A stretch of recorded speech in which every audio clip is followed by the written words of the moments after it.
Hello, this is James from Tomahawk Technology and Operations Commander. I'm here today to walk you through the new roles and permissions that we've set up.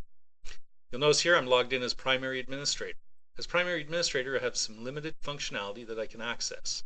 You can see here admin options, one, and from system configuration, just a couple. So the first thing we do is we click on manage roles. Here's where you're going to set up the roles that you're going to use for your organization. So we'll take a look at patrol officer. Now, one thing I want you to notice is that as I come down and hover over the patrol officer, there's a pop-up describing what that patrol officer position does. If we click on the edit, we're able to edit that description and the title of the role here. Once we've done that, we click save, and then we're moving on. So the next spot here is the permissions. Here's where you're going to assign the permissions for the role. You'll notice that the ones that are highlighted are permissions assigned, and the ones that are unchecked are not available for this particular user.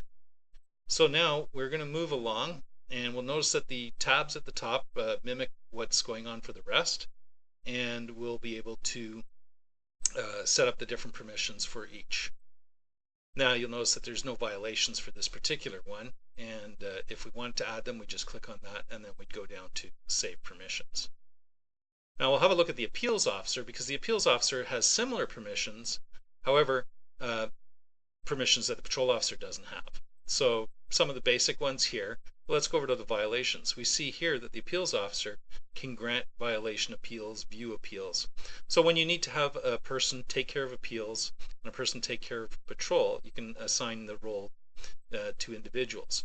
You can also stack the roles, which means that if you have a person that needs to do dual duty, you can give them both. So let's have a look at the admin users.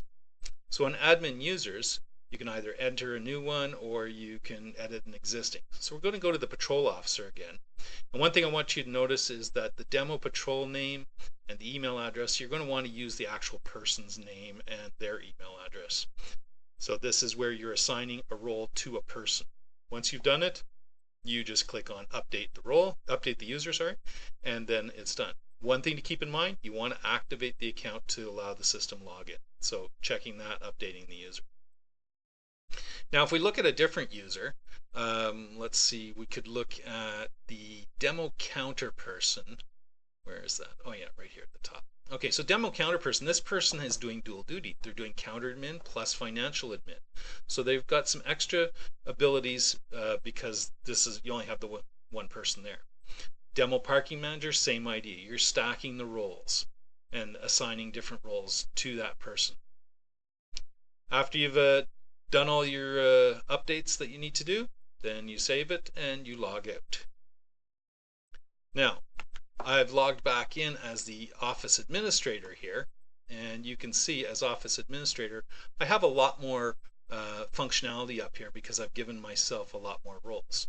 So if we just take a quick look here at office administrator, you can see that I have all these roles here. So it makes it easier to assign roles to a person and set it up, and sometimes you can stack them depending on how many staff you have. So that's all we have for you today. If you're interested, we do have some extended optional training that we can offer. If you're interested in this training to go into a lot more details and in depth on the permissions, please drop me an email, mention training in it, and my email address is james.bell@ops-com.com. Thank you very much and have a great day.